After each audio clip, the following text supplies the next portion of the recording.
Hi everyone, Helen here. Welcome to Inspired Radio Series You Are Supernatural. I'm here with you for conversations and stories that awaken something within us and contribute to the creation of a new world. My story explores past lives, karma, auras, energies, demons, dimensions, timelines, and quantum possibilities. We're going to venture beyond what we've been told is real and discover what else is possible. Through my experiences, I've learned a lot. I've learned that we are supernatural, and I'll be your guide. So let's get started. So, over the last couple of series, part of these series, we've gone into my book and we've looked at, what is programming, like marriage? Is it a program? And last week we got into trauma, or the last couple of weeks, I think we've got into trauma, just looking at how trauma is created. And, you know, trauma doesn't need to be something horrific.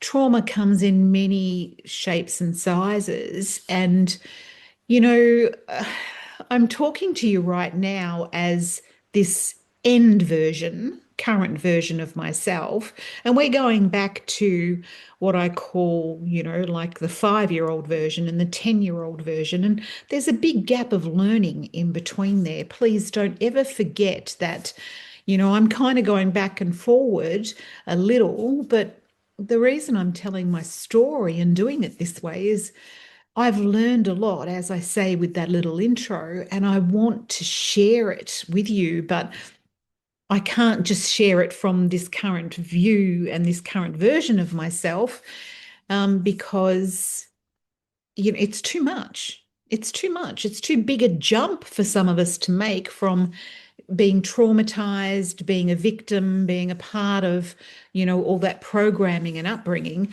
to being free of it. It's a very big jump for a lot of people. And some people, may have done a few steps, some people may have done a lot of steps, but I'm just hoping that by telling my story and doing it this way, gets you to recognize your own story and where you are along the way, and maybe it gives you some insight. I mean, that's certainly my hope, that by telling my story, and some of the remedies and some of the things that I've done to overcome certain parts of things, helps you along the way. And having said that, I want to thank you. Thank you for coming along with me on this journey. This journey wasn't easy for me to start, which I think I said a couple of episodes back. I am so used to interviewing others and getting them to tell their story. It was a big leap for me to write my story and put it out there, because I don't know if you can recognize this in yourself. Um, we carry a lot of guilt around. We carry a lot of shame around. They're two really big, kind of loaded emotions. And usually they're because of things that have happened in the past, stories that we've lived that we've either hidden from others or hidden from ourselves, or are just ashamed to talk about.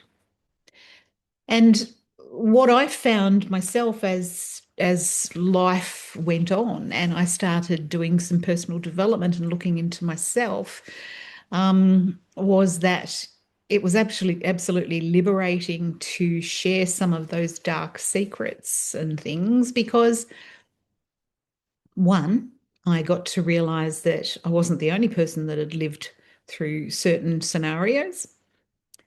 Two, I found that people were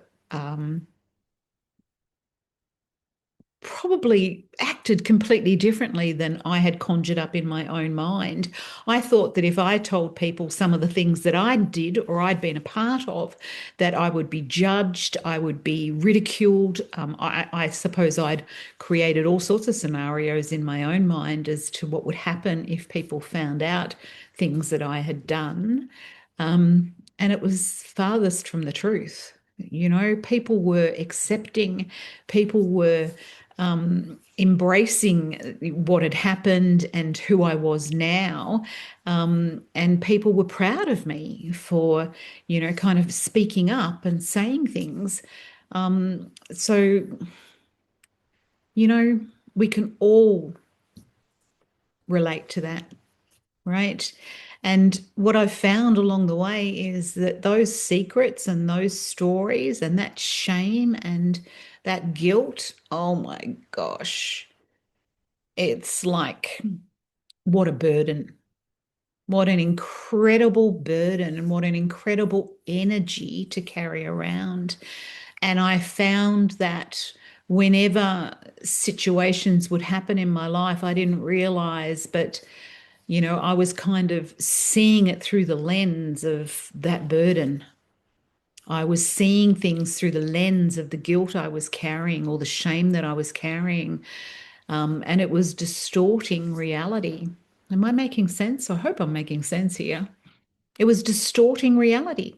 Carrying your baggage around, carrying your stories around with you distorts reality.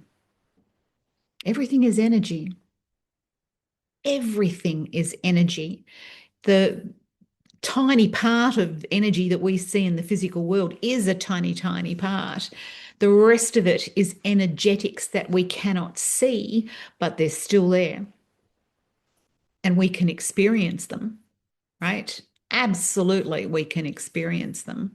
You only have to walk into a room where somebody's just had an argument and you can feel that energy.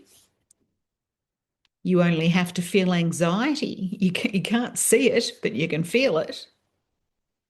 There's a ton of energy going on all sorts of light spectrums that we cannot see using our five senses, using one of our five senses, which is sight.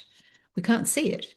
So we don't often acknowledge the energy that we're carrying around of the so-called past, dragging it around with us and filtering our life through it. It's incredible. And it's not until you've done something about that energy that you start to see things differently through different lenses, through different eyes. It's all energy. It's incredible, right? And I want to get into the book again, get into the stories here. Remember that I've said to you that all of these stories that I'm telling you, I thought were me. I identified with them and I felt broken by them. But, coming fast forward to the current version of me, they are stories, right? They are stories and they are the past. And I've liberated myself from them. I am consciousness, right?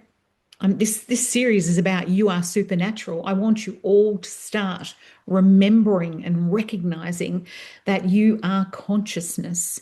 You are supernatural. You are light. You are spirit. Whatever label you want to give it, you are consciousness in form. And all of these stories, these tales that I'm reading to you about my childhood are programs that I got caught up in or that were instilled in me because my mum and dad certainly instilled their idea of life into me. All their own experiences, all their thoughts, their feelings, their emotions, they instilled those into me. And I accepted it as well. We're just kids. Right? If mum and dad tell us that this is the way life works and you better watch out for this and you better do things this way, you do it. You accept the programming until we get to certain stages of our life where we start to question it. And that's another story. And that's in the stories here as well. We'll get to that. So we left off last week. We were, really looking at how I was formed up until the age of 10, 11, or 12. By the time we've reached that age, the outside world is more important than our inside world. I hope you understand what I mean by that. By the time we are 8 years or older, we are focusing on the outside world and reacting to it and doing as we're told. We've really, to some degree, for most, to a large degree, disconnected from source, spirit, consciousness, that inner world. What do I mean by that? You think about kids when they're playing, when you see 2, 3, 4-year-olds playing, they have imaginary friends, they have, they're lost in their inner world, having a tea party or playing with trucks or building buildings or playing dress ups. They are lost in that world.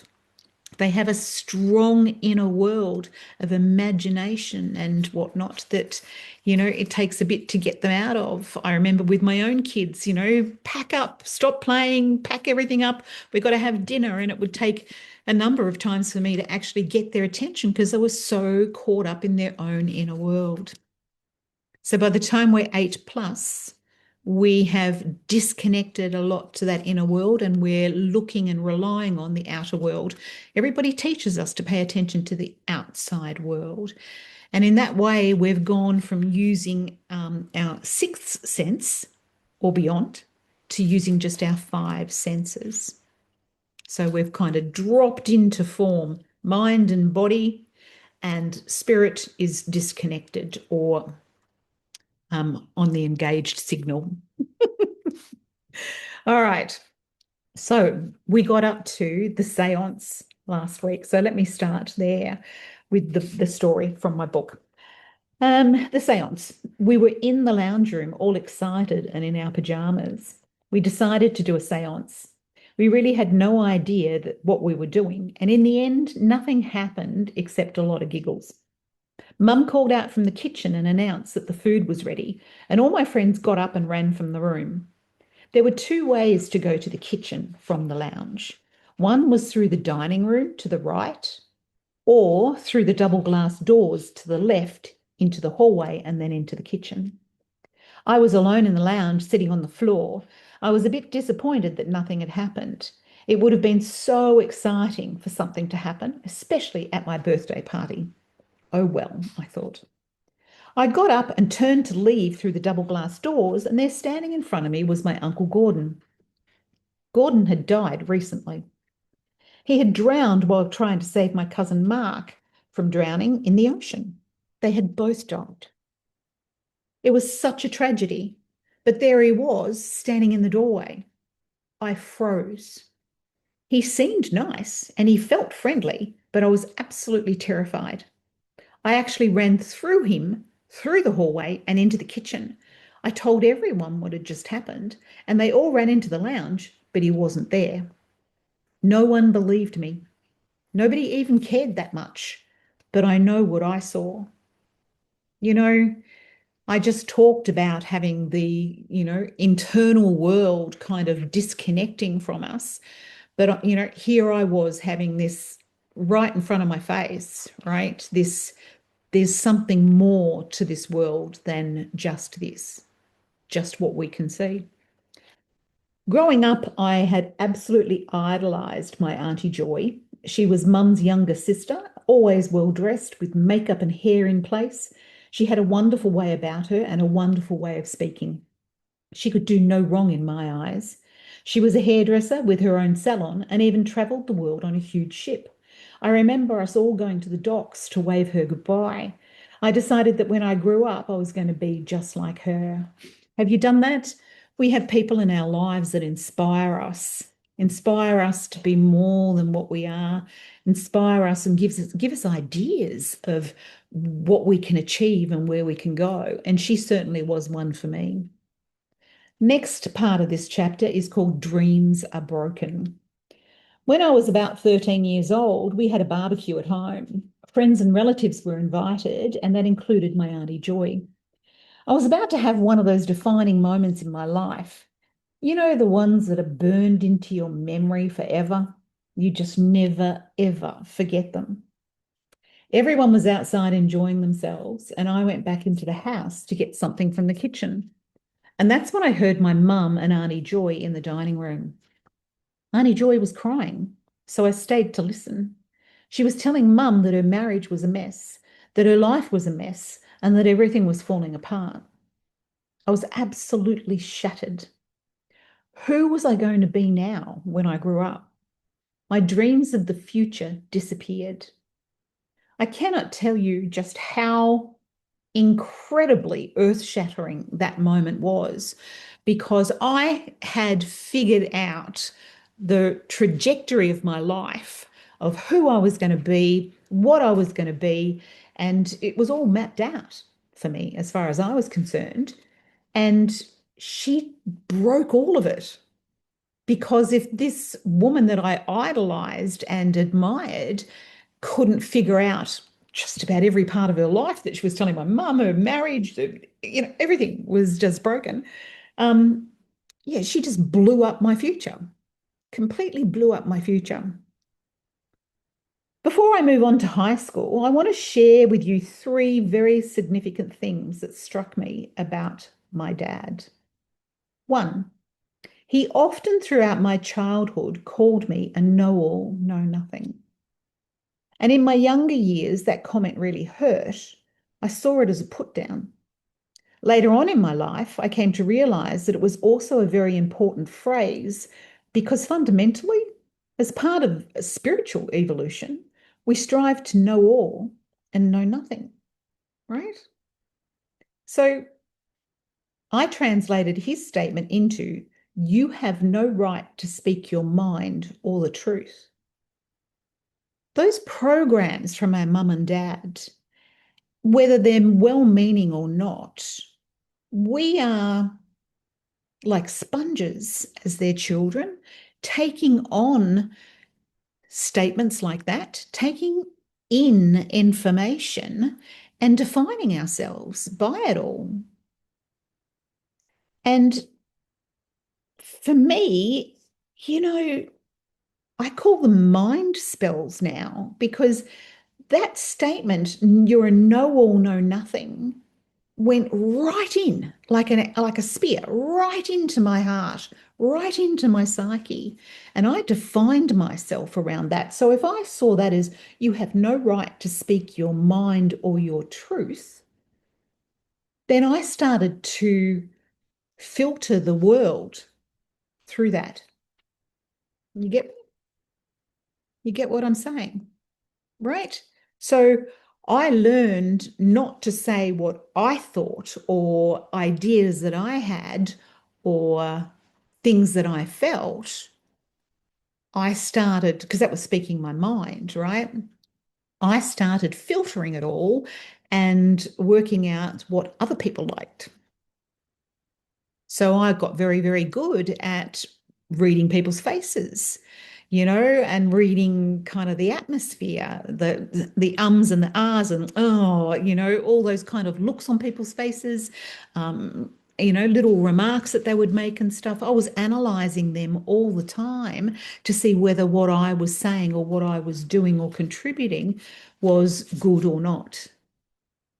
You get what I'm going back to what I said before, where we start to lose connection with the inside world and we start to absolutely focus on the outside world. So now I was starting to behave in a way that made the outside world okay and made me acceptable to the outside world. And the second part of that, you have no right to speak your mind or your truth. Like, gosh, here I am, 60 plus, and the truth, my truth, that's what I'm sharing with you right now. And it took me a lot of time to unpack all of the programming that I had accumulated through my life, to remove it all piece by piece, to unpack my truth, the things that were important to me, the things that I want to share and contribute to the world. They got buried from right back when he cast these mind spells, You're a know-all, know-nothing. He also called me king of the kids. And truly, as a kid, I used to hear him say that, you think you're the king of the kids. And I think, What is he talking about? It just didn't make any sense to me at all to call me something like that. He did this any time I'd finished playing with the other neighbourhood kids. Again, in my younger years, that comment really hurt. Later in life, I could see that all my friends in the neighbourhood actually always came to me. They met at my house and looked towards me, looked up to me to figure out what we would do or what we would play. I translated his statement into, "You are not a leader. You don't deserve to be." So he was a real put down. You think you're king of the kids, and the underlying statement was, but you're not. Now, I wasn't operating as a 13-year-old, a 12 or 13-year-old, as wanting to lead the neighborhood and all the children. It just naturally gravitated that way. It was the way things worked naturally. And everyone would come to my place and, what do we want to play? No one seemed to be able to make a decision, so I would. We'd play games, we'd have fun, and then all go home for lunch, dinner, or whatever it was. But he saw that and he wanted to shut that down for some reason. You think you're king of the kids. I didn't think that when I was a kid. It hurt, because any statement that he made like that, like I said with the last statement, it hit me like a spear. People don't realize energetically what our voices are capable of doing, the projection that we can do with our voice. Take notice yourself, right? It's really quite interesting. We can, when we're very clear and we have an intention behind what we're saying, it can impact other people, good, bad, or indifferent.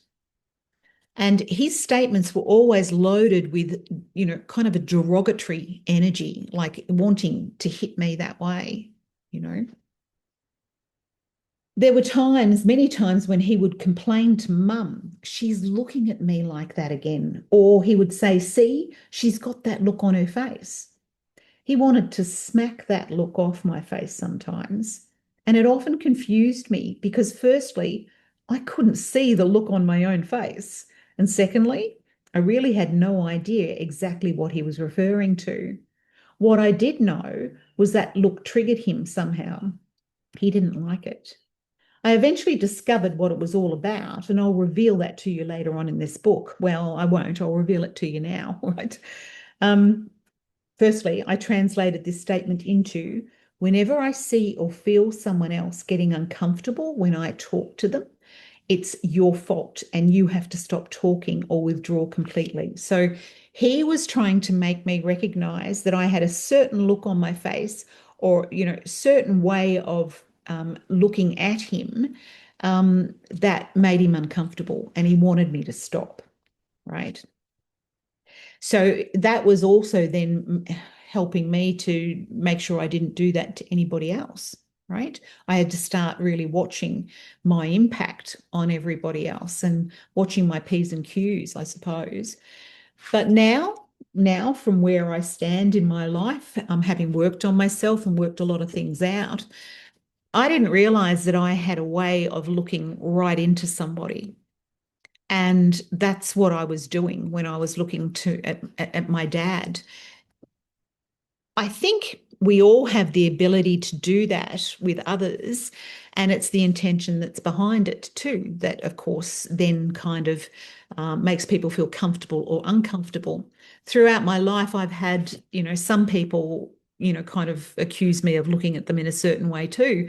And I had to start asking them to explain what they meant because I didn't know. I couldn't see the look on my face. It wasn't the look on my face, it was the energy that they were feeling. My energy was making them feel uncomfortable for some reason. For my dad, it was because he had a lot of secrets and he had a lot of things to hide. And for some reason, my energy was making him feel exposed in some way. And I do that to others. I don't to the same degree now. I've learned to balance that energy. I've learned to be aware of it and then learned to soften it, right? Because I've never done it with any intention to intimidate or threaten other people. That was not what the energy was all about. I've learned to balance it. And as you own aspects of yourself, then they start to become accepted by you and then more accepted by those around you. Wow, that was a big one. That was a big one. Hope you can digest some of that. All right, so the last bit, the trauma of high school. This is the end of this. We're going to get into relationships next week and the key relationships, the cycles in my life. It's fabulous stuff because we need to see the cycles of relationships. They're building us, they're forging us. It's quite incredible stuff. The trauma of high school. High school was next. It was another one of life's exciting and nervous moments. Our grade six teacher told us again and again that we were going to be small fish in a big ocean. Not very comforting, right? However, I loved it. It was such an adventure. New buildings, new corridors, new people, new teachers. I loved it all. I quickly made friends and we all ended up being friends right through high school. There was a group of about 14 of us. We spent breaks together, lunchtimes together, and eventually went to parties and outings together. I loved sewing, music, and cooking, and even took up ballroom dancing. I didn't like sports or anything that involved competition. Harold Holt Memorial Pool had put an end to anything like that. Remember that? That was a couple of episodes back. I learned I could master anything I put my mind to, but I had no idea what I wanted to be. Emotionally, I struggled. I was still blushing at times when I had to stand in front of the class or when I became the focus of attention. Of course, any time the attention was on me. It was awful. Have you ever had that? All of a sudden somebody's paying you some attention and you can feel the redness starting to rise up through your chest into your throat and then into your face, and like you just turn beetroot. Oh my gosh, it was debilitating. And again, it's another one of the reasons why you just avoid getting attention from anybody. You try to, kind of melt into the background. And that gets me into the last bit here. As long as I could remain invisible, as long as no one singled me out, as long as I wasn't the center of attention, I was good. Terribly unrealistic expectations, really, aren't they? That's the end of that part of the book. We're going to get into chapter 2 next week. As I said, it's about relationships. But I hope you can see, like, you know, where were the mind spells in your past? What are those main kind of situations that you remember that just changed your view of the world? Like my auntie and her, saying my life's a mess and her shattering my dreams. Well, what were those defining moments in your life? Because as you start to really get into your own story, you actually start to make sense of distorted or separate situations that have happened to you that didn't make sense. You start to find the connections and then you start to join the dots and then you start to find the cycles, because every single thing that happened in your life was preparing you for right now. But while they're all distorted bits and pieces, you can't see that. You can't see that. So as I went through my story, piece by piece, and for me, over and over again, whether it was through different personal development groups or journaling or, therapies and things like that, I just started getting more conscious of all those pieces and putting them all together. And as I did that, I was kind of pulling myself away from being in the story, and step by step by step, I was making myself the observer of the stories, piece by piece, step by step. Very interesting, right? Instead of being in the story and being a victim of it and carrying that trauma and that guilt that I talked about at the beginning, that guilt and shame, I started slowly pulling away from it, seeing it more as a story, seeing it more as be objective, and being the observer. Very interesting, right? Really interesting. I didn't realize it at the time as I was doing it. It's always in hindsight, it's always in looking back that you start to recognize things. And that's why it's really important to, know thyself, work on yourself.